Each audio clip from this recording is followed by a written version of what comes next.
Well, one of the cool things that happened to the Warriors in 2024 was the performance of their under-17 team in the Harold Matthews Cup.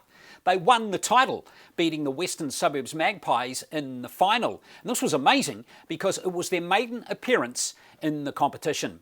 Well, joining me for a chat now on this is TJ Ashford, the coach of the team. And TJ, congratulations, mate. How cool to win. Yeah, mate.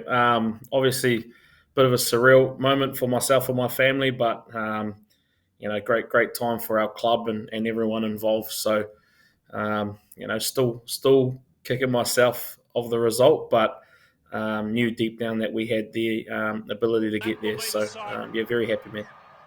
And that will be history in the Harold Matthews Cup. The Warriors have won it. They have come over here and won it.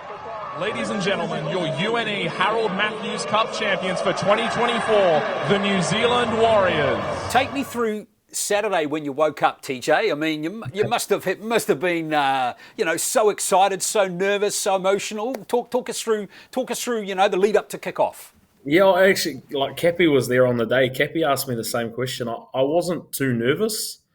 The nerves started kicking in when I got to the box. That was pretty much the only time. So I knew big occasion, big stadium, all that sort of stuff. I knew that I kind of had to control myself and my feelings so I can get the best result out of the boys. And I knew if I was a little bit too nervous, it would probably come out in the way I delivered. So, I haven't been in too many grand finals. This is my second one as a coach. And, I just had to learn from my previous experience, and I tried to put that onto the boys. And, I was all good. Even after 10-0, I wasn't. I knew we'd been there before as well.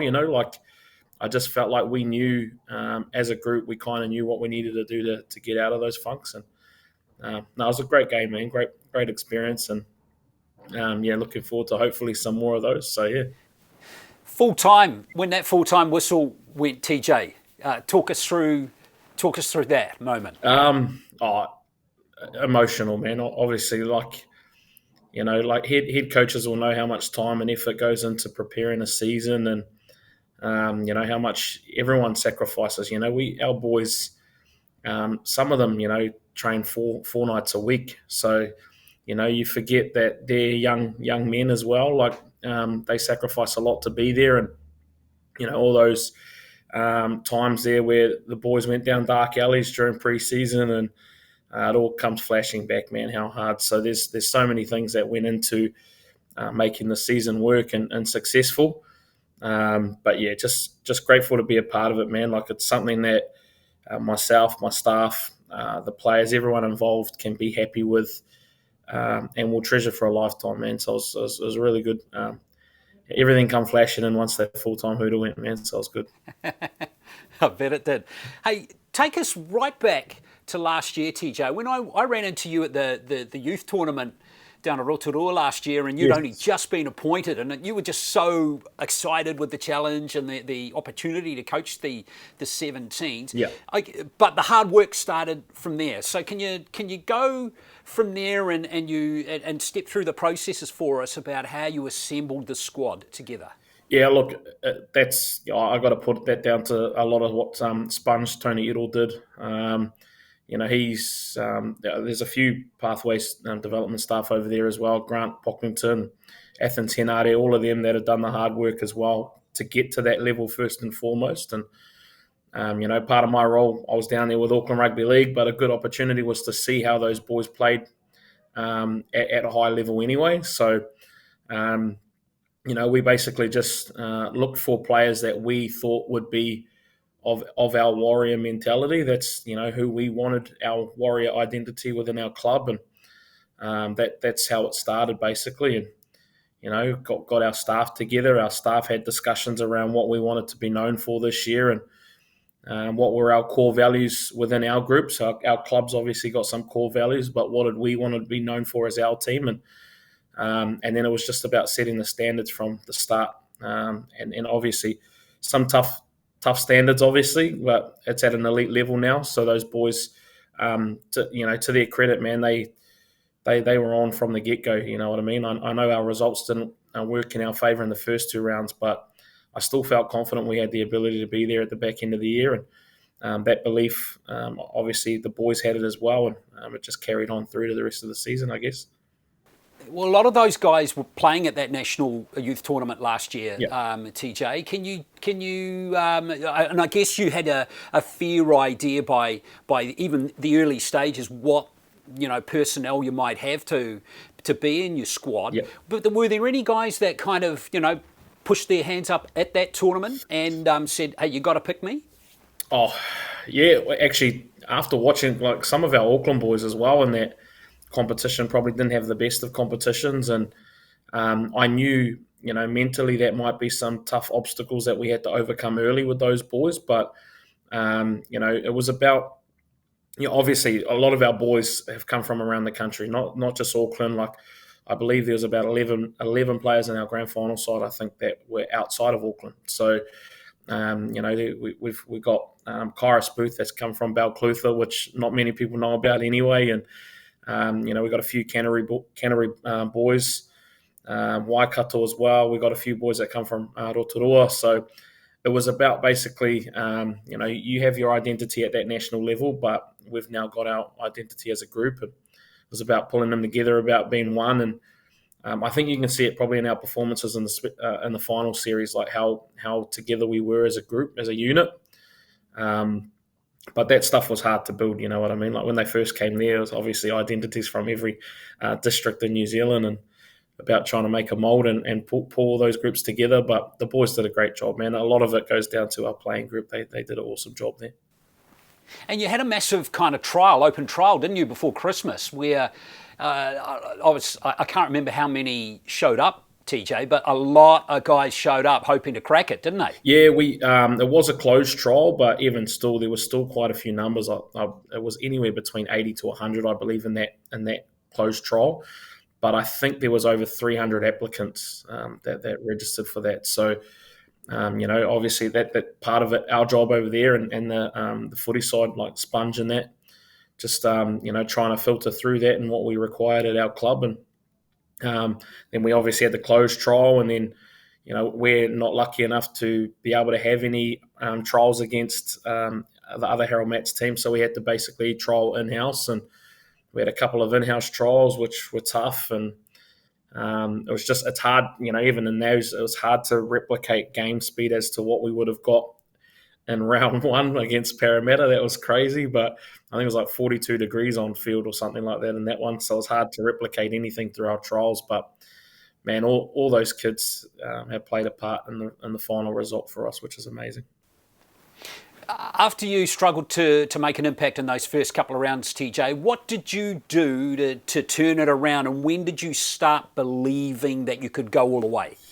Well, you always think from day dot you have an opportunity to be at, on the final weekend of Harold Mats, but like we spoke about it, we had a bye in round 3, so we had a bit of time to regroup, and those first 2 games were against top 6 teams. Like we knew that they would be in the semi-final, and when we did our review on both of those games, there was a 10-minute window where we had 3 tries scored against us in both of those games. The Parramatta, I think it was 10-6 at halftime. We dropped the ball off a kickoff. They fire in three tries or something like that. Do you know what I mean? So same again in the Roosters game. I believe it was close for a majority of it. And then, a 10-minute window where we had 3 tries. So we basically, we sat down as a coaching staff and we found out, that those 10-minute windows, we had to try and replicate that in our training sessions, which we did. We put them under a little bit of pressure in those training sessions, and they had to overcome them, which they, credit to them. They overcome those obstacles, and that South Sydney game, that was another tough one. Like we spoke about that week as well. Like, hey, this is our last away trip of the regular season. Let's try and make a run for it. And if we jag a win here, we had 5 home games to come home to. So we knew that our support will get us home as well.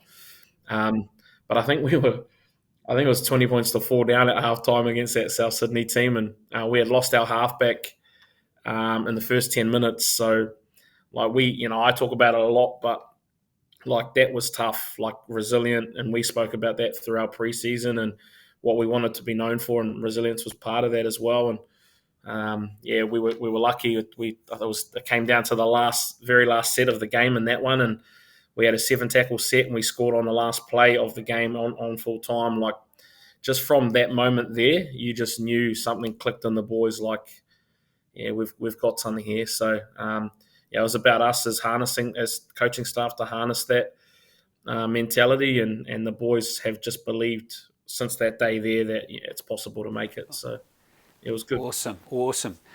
Now, tell me a bit more about, I don't know, Kairus Booth. I mean, how does a kid from Balclutha at his age end up playing at the Warriors, TJ? Yeah, well, obviously the New Zealand pathway at the moment is thriving, especially with the 5 teams over here at the club, just across the road here at the Warriors. And, he's obviously taken an opportunity playing for his district rep team down there, and he managed to make the South Island Scorpions side, and he was playing fullback in that competition. And one thing I liked about Kairus watching him as well was he's deceptively quick. You look at him, he's a big frame, and he beat the first defender every single time. So you knew he had ability as well, which was good. And he's a different fish, Kairus. You could tell he's from Balclutha, but he's a special kid. He's got some talent in him, and I think his kicking percentage was if it wasn't at 80%, it was just under or just over or something like that. But yeah, he missed maybe one or no goal kicks every game as well. So there's no fluke either. He works hard at it.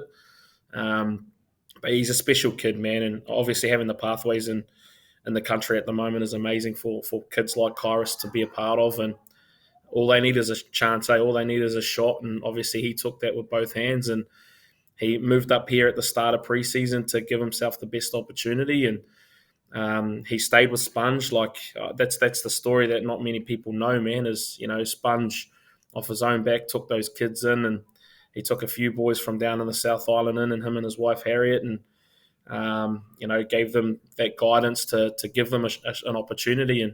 And now look, Kairus is a Harold Matts Grand Final winning winger, so yeah, great opportunity for those kids.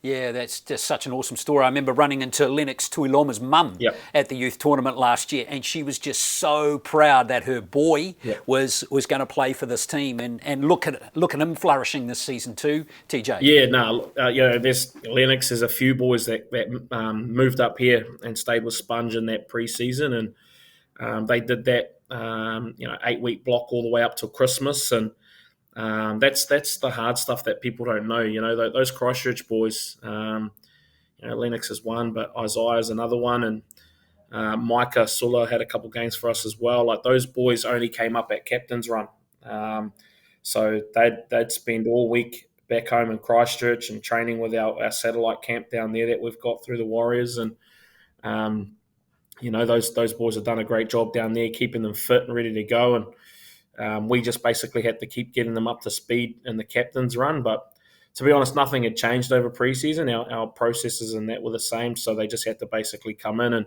rebuild a combination with the boys. And Lennox has got a good mate in Gordy Arfoa. Those two boys just click like a house on fire, man. So that's the bromance within our group, those two boys. And that's like winning the title is great and all the accolades that come with it. But, seeing those friendships and stuff like that build off the field is special. Like, those boys will have that moment for the rest of their life now, So, it's great, man. It's a good occasion for our club and the boys. Now, a lot of those guys I'm familiar with because I've been lucky enough to commentate them in various teams and tournaments, TJ. But there's one guy in there that I'm not too familiar with, and that was your halfback, Jack Thompson. Yep. Can you tell me about Jack Thompson and where he's come from? He's a Newcastle boy. He's a Newey boy. Hasn't really left too much of Newcastle, so coming over to New Zealand was a big step. And our depth in the halves was tested quite early anyway. Like, that's probably something that we we're short on in terms of our playing stocks, and we had to use Boston Crone at the start of the season in the halves because we were a bit short on that side of it. But Cappy, that's credit to Andrew McFadden. He went out there looking and again finding who we want as Warrior players, and Jack, fitted into that mold for us. But that situation, oh man, it must have been 24, 48 hours like before you knew it. The conversation started, and all Jack wanted was an opportunity. He just wanted to play regular footy, and like once I caught up with Jack, I found out that he'd be a good fit for our group, and Cappy got him on the next flight over basically, and he landed on the Thursday, trained on the Thursday, played on the Saturday or the Sunday or whatever it was. So, and we won that game as well. Like he just fitted in well with the boys, the culture of our group, and he's a special talent as well, man. Like the boys loved having him around, and he was awesome for our group. It was a good little mid-season signing for us. Is he going to come back next year? Yeah, I believe he's signed for a few more years now. So, he wants to be at the club, and obviously the club gave him an opportunity. And I spoke to Jack. What you won't know about Jack is he injured himself in the early in the Parramatta game, and he ended up getting taken off. So he's been in a moon boot for 2 weeks, man, and he was told, we gave him up to kick off, basically.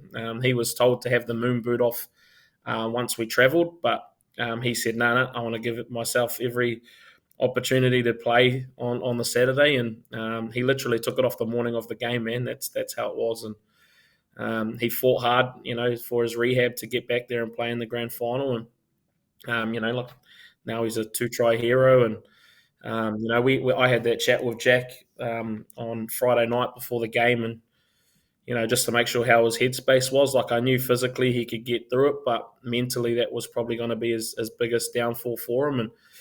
And I just said to him, look, I've got the confidence in you. I'm backing you. That's why I'm starting you tomorrow.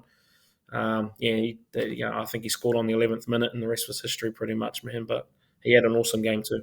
Yeah, he did, yeah. Now, most people might not know this, but there were 2 guys at the youth tournament that were in the squad last year that didn't play a game at all, but because they were injured. We're talking Stephen Moala and Bishop Neal. I mean, Stephen Moala, I saw him playing 2 games last year, and I thought he was sensational. And Bishop Neal, you ask every kind of person who's in the know in New Zealand Rugby League, and they reckon this guy's got a huge future. Yep. You couldn't play either of them, TJ. Would they have played, do you reckon, if they were fit? Well, Stephen Moala played the Roosters game, which was round 2, but he got limited minutes because he had ended up getting a concussion that game. But he was battling a few hamstring injuries throughout the preseason and didn't quite get through a full preseason training.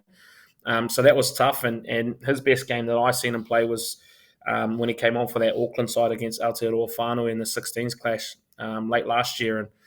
And back row was actually another issue position for us because both of those players play back row.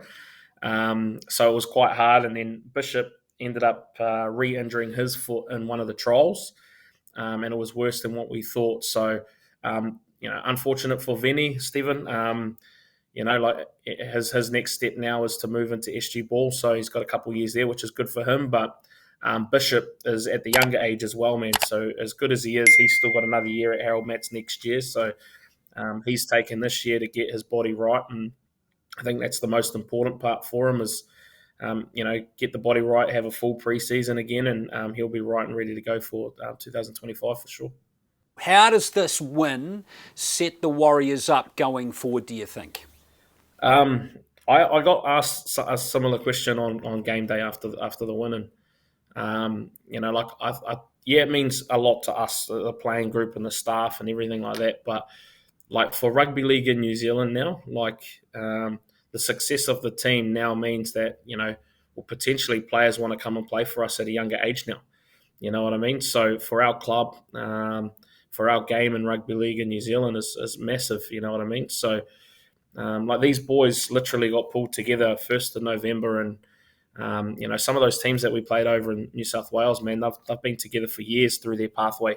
So for us to do that at this level in our country is massive, and the culture that Robbo, the owner, and obviously Cameron George and Cappy from them, the top down through Webby, like the culture that they've got at the club, everyone wants to be a part of. And that's a good sign for our club, kids now want to be a part of the Warriors earlier now, which is something special for us. So it's going to mean a lot for rugby league in New Zealand, which I'm really happy with. Absolutely. And what happens finally to these group of players, TJ? I mean, their season's finished here. What happens from now till the end of the year for this group? Well, I'm hoping they have a week or two off, man, to enjoy it, because this doesn't happen to everyone. So, but they'll go back to club. Our Auckland club scene starts this week as well, which I know of.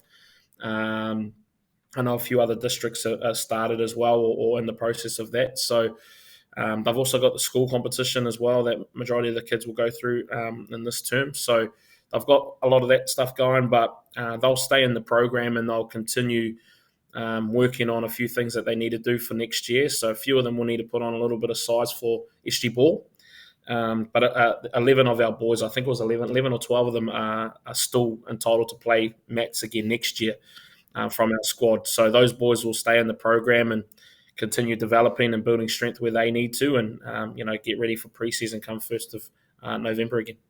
All right, mate. Well, look, great chat to you, TJ. Amazing too that you were doing your day job too, mate. On top of this, yeah. Honestly, man, I got to give them a plug too. My CEO and my direct report Vigo, for allowing me to do this. It's my full-time job here at Auckland Rugby League, so they allow me to chase my dream as well. I think they see it as important to show other people that it's a possibility coming from our local districts here in New Zealand. So. I'm very grateful for the opportunity they've given me, and then obviously the guys across the road for, with the Warriors for giving me an opportunity and having faith in me to be here as well, man. That's massive for me and my family, so I'm very happy. Oh, it's just lit the fire in you, mate. I can see it in your eyes, mate. You'll be back next year, won't you? Yeah, well, definitely. Well, I go straight to Jersey Flag now, so I got training tonight, so going to help out with the staff there and keep myself busy for the rest of the year. And whatever opportunity I get within the club, whether it's picking up cones or whatever, man, I'm happy to be a part of it. So, like I said, the culture's good. I just want to be a part of it and help grow it. So it's good.